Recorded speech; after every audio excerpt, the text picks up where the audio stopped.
guys, welcome back to the channel. My name is Mavis, aka MaveyWavie, and this is the MaveyWavie show. Don't ask why I named it that. I'm still trying to figure it out myself.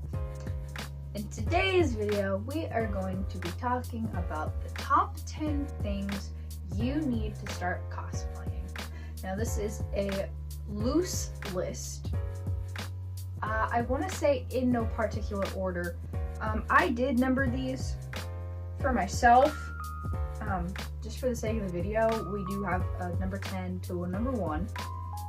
All of the things I'm about to mention in this video are optional. You do not need them to start cosplaying. You can pick something out of your closet, put it on, and boom, you're cosplaying. If you say it's a cosplay, well, then you know what? It's a cosplay. Number 10, tools. Like I said, loose. Tools are mainly if you want to make your own costumes, or you want to make fits for your costume, props, accessories, wig styling even. Things that I own. I have a sewing machine, I have a dress form, I have a wig head, I've got a hair dryer, I've got a Dremel, I make props, I do wigs, I do kind of a bit of everything. So I do have a good random mix. Like I said, they're completely optional. It's mainly if you want to make your own costumes. If you don't, well, it's completely fine. You can just buy them off of my costumes or Easy Cosplay. That's completely fine. You don't have to have the tools to do it. I have the tools. I think they're useful. And if you want to make your costumes, definitely check out a couple other videos. I know Kimberly Cosplay, Sarah Spaceman, and there's a couple others on YouTube that have great tutorials. Number 9 is wigs and contacts. I mushed these into the same category because they all go on your head.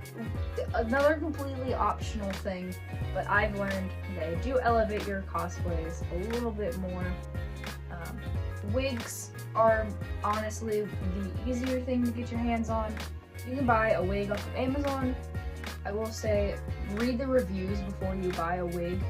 Sometimes they will be too shiny, and people that leave reviews will know about it and they'll most likely comment on it if they're a seasoned cosplayer. You look at my TikToks from back in 2018, 2019, and you will know I did not care. I binged the clearance section at Walmart on Halloween. And if you're on a budget and you want to start cosplaying, that is something great to start. Halloween clearance sections are amazing for beginners. That's what I did.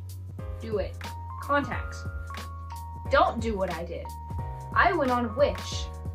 We're looking circa, I think this is circa 2018. I'll have to look at a certain post, my first post of contacts, but I think circa 2018, 2019, I went on Wish and typed in colored contacts for a cosplay. And it popped up a bunch of things, and I bought contacts off of Wish. And if you're watching this as a seasoned cosplayer, you're cringing. I'm cringing. I know we're all cringing. And if you're new and you're wondering, well, why is that bad? I won't even lie, the red contacts I wore in my Pura cosplay are the same contacts I bought off Wish in circa 2018. I should not have worn them that long. If you buy contacts, please go to a website that is licensed and knows what they're doing. Don't buy contacts off Wish. Something I didn't say in this video was that you can use an alternative to a wig. You can use natural hair, or I've seen people use like silks for, I believe it's the Muslim religion, to cover up, and even like paper wigs. And here are a few examples, but people get so creative, it's kind of cool. Number 8, costume. You'd think this one would be higher up on the list, but it's not. You just need a costume. This is gonna get back into a little bit of that argument. I don't care if you store buy your cosplay. I don't care if you buy pieces from a thrift store. It's still a cosplay. You can put your pajamas on and put a wig on. And you know what? If you look like that character, you're cosplaying that character. Number 7, makeup. That one, like I said, all of these are optional. These are all optional. I have put in costumes on before and no makeup.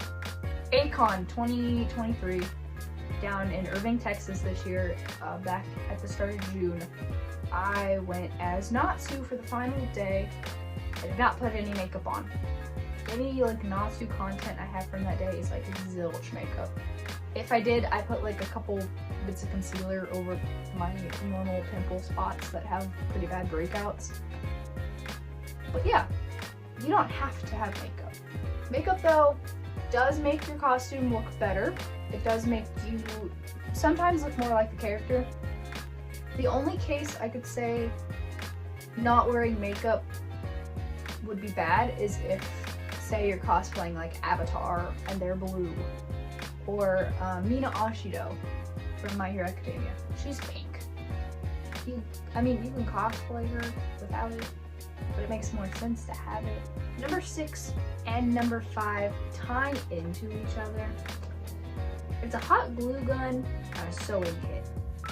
Even if you don't know how to sew, hear me out on this. If you're walking around a convention or you're in your bedroom and you're gonna cosplay, say you just got a brand new Albedo cosplay from Genshin, or let's use a character I actually know.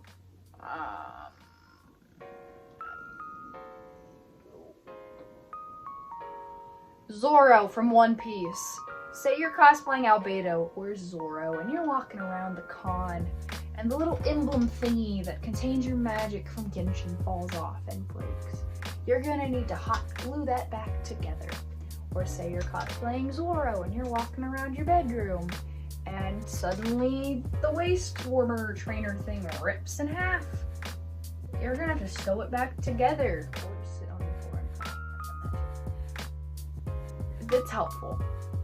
Just for like last minute fixes and whatnot. Number 4, storage. I don't care if you have one wig that's still taking up space in your room. I'm lucky enough to have the main bedroom, master bedroom, whatever you call it, of my parents' house. Don't come at me for living with my parents. I'm saving money, y'all. You can do that in college, do that. That's a different video. I have like an indented space for my bed to go versus over here I have the studio. This wasn't a part of the studio, but I love showing it off. My pop figures, my autographs, my figurines. It goes all the way up to the ceiling that you can't see, and it goes, well, pretty much this shelf is it. But it goes down. I've got the studio. This is where I film TikToks. This will come back up in a minute. But I also, this entire wall that most of the time you don't see, unless you join like my TikTok lives, is storage. I've got a dresser. I've got compact packers. I've got different bins for pretty much everything. Like it's, you can hear that. That's my hair dryer moving around. Even under my bed, I have giant boxes that I use to store my things. I'm also a bit of a different case because I don't have a closet I can use. I do have clothes in my closet hanging up, but my closet is also a voiceover recording booth. So it's soundproofed, and there's space for me to stand, and there's mics, and a table, and equipment, and roller skates, and just a bunch of junk. So my closet has an alternative use than what might be perceived as normal. Number 3. Actually, I guess storage and number 3 go in together. A space to film. I'll keep this one short, but basically don't go outside in your front yard and film with your address on full view. Don't film at your high school, like where you can see avidly the names.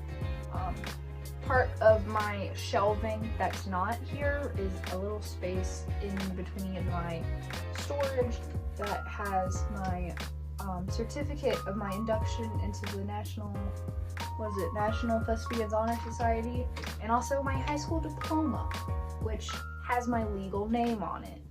I also believe my induction has my legal name on it. Something I don't really tell the internet much about me Mavis is not my real name, and I don't want to put my real name out on the internet.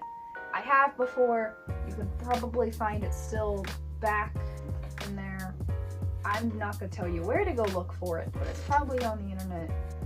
But in my case, doing cosplay, a lot of people on the internet don't think we're normal and think we're kind of weird. And some people on the internet do some really stupid stuff when they know where you go to school, where you work, where you live, and you don't want that in the wrong person's hands. So be aware of where you're filming. Also for privacy, most of the time I don't film my bed area. Is it because I own 2 body pillows and I'm kind of embarrassed about it? Yes. But also I feel like this space is more professional than my bed. And I film TikToks over here versus you see the mess that's behind the camera, because it's kind of bad. I haven't had the mental health to jump on it for a while, pretty much all summer. And that's normal too, but I can do a spiel about that in another video. This is getting long. We are going to move on to number 2. Number 2 are, I don't even want to say they're optional. If you're going to film TikToks and take photos of your costumes, please get a ring light. Get some form of lighting. I said 5 years ago when I started, I don't need that. I can just use a flashlight. There's a bit of a difference, right? That's also like cosplay difference between 2019 and 2023. But here, I'll even show you. This currently, I have a setup going with this. I have a ring light. I was a film major for a semester. So in the one semester, I learned a lot about lighting. I've got the ring light as my focus light. I've got a pink light that you can probably see if I get like my hand over here. You can see the pink hue kind of bouncing off of things. Also up top, if you see a bit of blue, I have blue LED lights going on. If I turn these off, well, one, if I turn off the ring light, that's what you see for the video. And this is what I was using for a while. This is fine if you want like a darker video. This lighting actually isn't that bad. You can still see my face clearly. I didn't buy a ring light for 5 years, and I recently caved and bought this one, and I want to buy more. They're actually very nice. The one I bought is only about $20. It's one of the cheaper items you can get for cosplay. If you want good content on the internet, and you want to look good on the internet, get a ring light. Now the last one isn't a physical item, and I'm gonna make this quick because my phone is dying and I've been rambling this whole video. This one, how do I put it? A want and a desire and a passion. That's what you need. You love the character. You want to get famous on the internet. You are going to a convention and you're meeting your favorite celebrity or voice actor and you want to dress like their character. Those are wants. I won't lie, I've done every single one of those. It's fine to cosplay with the trends as well. It's completely fine. I will never cosplay 0 2 again. I will not elaborate on that any further. Having a passion for cosplay is certainly something a lot of the people in the community have, but some people do it just for the fame. If you are truly passionate about cosplaying and you want to look like that character and you want to grow on the platform and you have a reason, like my reason, I kid Mirio Togata and I like making people smile. And you know what? If I can only do that to a couple hundred people that actually still watch my content, then that's fine. And if you're thinking about cosplaying for the first time and this is what you watched, thank you for one. You're awesome. If you want inspirations, check out my Instagram and my TikTok. Go ahead and end this video. Like I've said a couple times today, check out my Instagram, check out my TikTok. I'd say check out my Twitter, but I don't ever post on there anymore. Do, however, if you can financially afford it and you would like to help me grow on a platform, check out my Patreon. My lowest tier starts at $5. I do weekly posts on there currently, but I want to start doing more like skits, tutorials, and exclusive content like that. Thank you guys for watching this video. I hope you enjoyed. And if you are planning your first cosplay, I hope I helped a little bit. I hope I didn't bore you too much. With that, I hope you have a good, wonderful rest of your day, or your night, or your morning. And you know what? You deserve a cookie. So go get yourself a cookie.